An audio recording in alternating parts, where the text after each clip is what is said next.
You watch this truck die. The final chase, the Mundi Mundi Plains, a Mack R-600 running flat out across the New South Wales desert with everything that mattered loaded on the trailer behind it. Head-on collision at combined speed.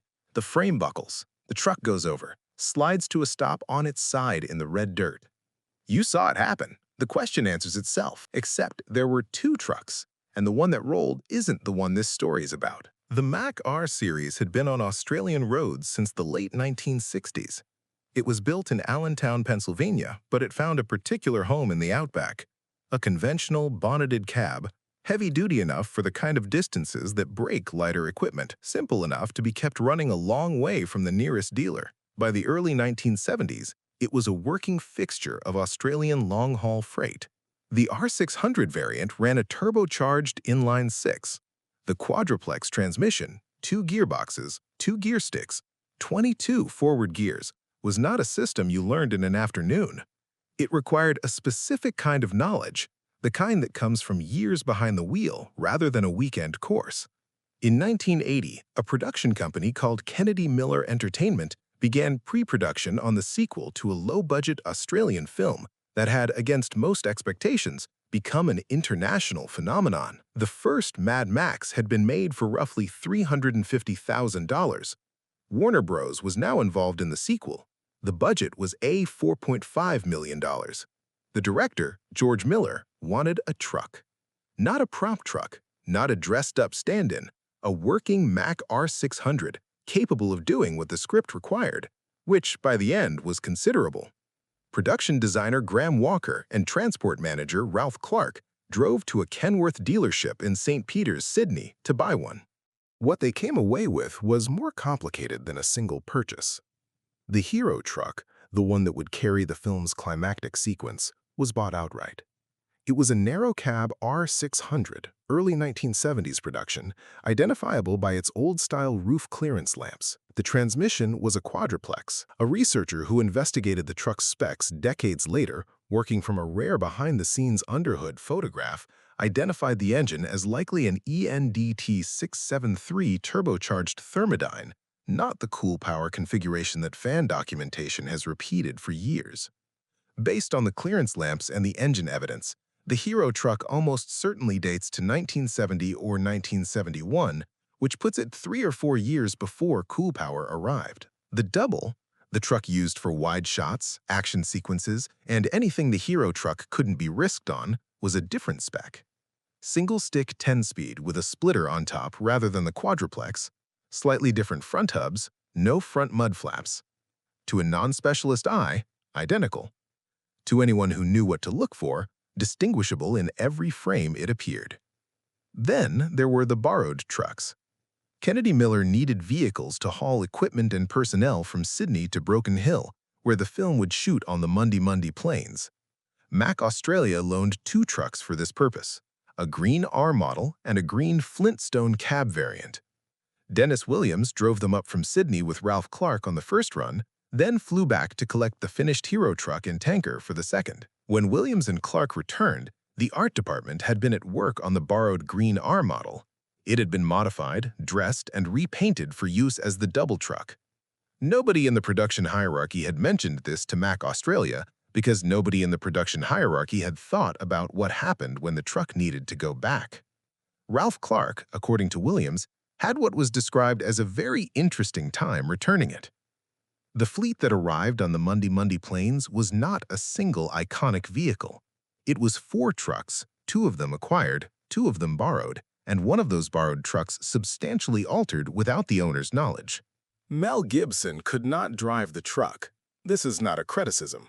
The Mack R600 quadruplex required a specific expertise, years of it, and Gibson had graduated from the National Institute of Dramatic Art. When Walker and Clark arrived at the St. Peters dealership to buy the truck and mentioned that Mel Gibson would be driving it, Williams looked at them and said, "Well, you got yourself a problem." The one crew member with the necessary experience was stunt coordinator Jerry Goslow, who was already committed to coordinating the film's considerable stunt work and had no capacity to also be the primary driver of a 12-wheel semi-trailer through a feature film shoot.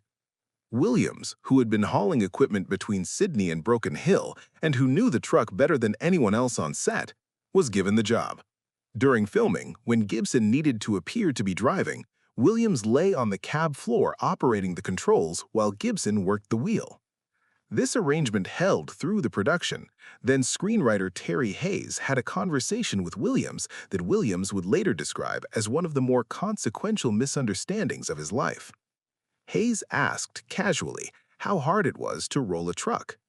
Williams, assuming the question was theoretical, said it was easy, piece of cake, go down the Hume Highway any night of the week. Hayes walked away satisfied. About 3 weeks later, he returned and told Williams they'd decided to go ahead with his idea.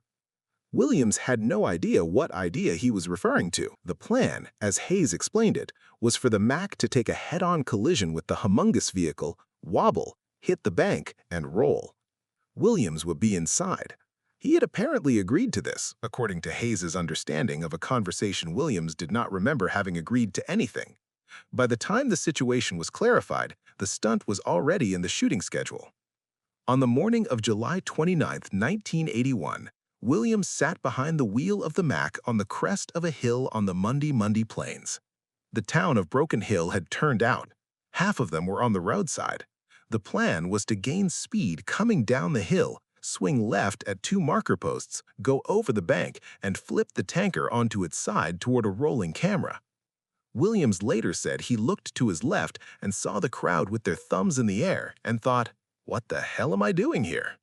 He went down the hill, he swung left, the truck went over. When the vehicle stopped moving, George Miller yelled, "Cut!" A group, including Miller, ran to the upturned cab to find out whether Williams was still in it. He was. The frame was bent beyond repair. The 5th wheel was broken. The truck that rolled on the Mundi Mundi Plains on July 29, 1981, never moved under its own power again. Dennis Williams was eventually inducted into the National Road Transport Hall of Fame. The citation notes his 43 years behind the wheel and his work on Mad Max 2 and 3, Crocodile Dundee, and other productions. It describes him as a man who simply sees himself as an ordinary truckie. 2 trucks came to Broken Hill. One of them rolled on July 29, 1981. The stunt truck's fate is not a mystery.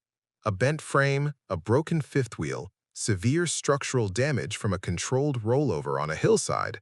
It may have been sold as parts. It may have been scrapped on site or shortly after. No one has produced evidence that it was preserved, and the physical condition of the truck after the stunt makes preservation implausible. The stunt truck is almost certainly gone. The hero truck is a different question. The hero truck was used for all stationary scenes and most close work throughout the production. It was the truck Dennis Williams drove. It was the truck Mel Gibson appeared to drive. It was the truck that sat in the compound while the mechanic repaired its radiator, the truck that crashed through the marauders at the gate, the truck that took the head-on with the humongous vehicle in the edit, even though a different truck actually rolled. When the production ended, the hero truck was no longer needed. Kennedy Miller Entertainment had no particular reason to preserve it. There was no institution with a mandate to ask what happened to it. It went wherever working vehicles go when the work stops. In 2002, at the 20th anniversary reunion held near Broken Hill, Dennis Williams was present. Journalists and fans asked about the truck. The record from that reunion is unambiguous. We don't know what happened to the truck. 21 years after filming, with the man who drove it standing in the room, nobody could say where it had gone. The question didn't stop being asked. On BigMacTrucks.com, a researcher posting under the name MaddDog83 spent years working the problem. He had direct phone conversations with Dennis Williams. He obtained a rare behind-the-scenes underhood photograph, the image that led him to question the cool power engine identification that fan sites had been repeating. He concluded that the trucks were almost certainly 1970 to 1971 production, pre-cool power, likely running an NDT 673 Thermodyne. He contacted the family business in country New South Wales that had originally owned the hero truck before Kennedy Miller acquired it. His last post on the thread was waiting for a reply. No follow-up has surfaced in the available record. The thread ends where cold trails tend to end, mid-sentence, waiting on an email. The Mad Max Museum in Silverton, New South Wales, the town closest to the Mundi Mundi filming location, holds an R-600 Mack. It's black with orange stripes, painted to match the film. The museum's founder, Adrian Bennett, acquired it from a Broken Hill businessman who had been using it as a yard truck and offered it for free rather than, as he put it, dig a hole in the yard and bury it. It is a replica. Bennett has been clear about that. It runs, it looks right, and it is not the truck from the film. Replicas exist because originals don't, or because originals can't be found, which, in practical terms, is the same thing. The Silverton Museum also holds original props recovered from the filming locations, behind-the-scenes photographs, and vehicles from the production. What it doesn't hold is the hero truck. Nobody holds the hero truck. In the film, the truck ends where it fell. Max walks away. The Mack stays on its side in the dust. In the fiction, there was never a question about what happened to it. It was always right there, on the Mundi Mundi Plains, where everyone left it. The real version is stranger. The stunt truck that audiences watched die stayed roughly where it fell, or close enough that it was never seen again. The hero truck that survived the shoot, the one Dennis Williams drove, the one the mechanic repaired, the one the film was actually built around, drove away and then vanished into the same quiet that takes everything once the work is done. A country NSW family sold it to a film production in 1980 or 1981. It came back from Broken Hill as something Australia had never seen before, and then it disappeared. The question Dennis Williams couldn't answer in 2002 is still open. The truck is somewhere, in a yard, in a shed, in a paddock. Or it isn't. No one who would know has said.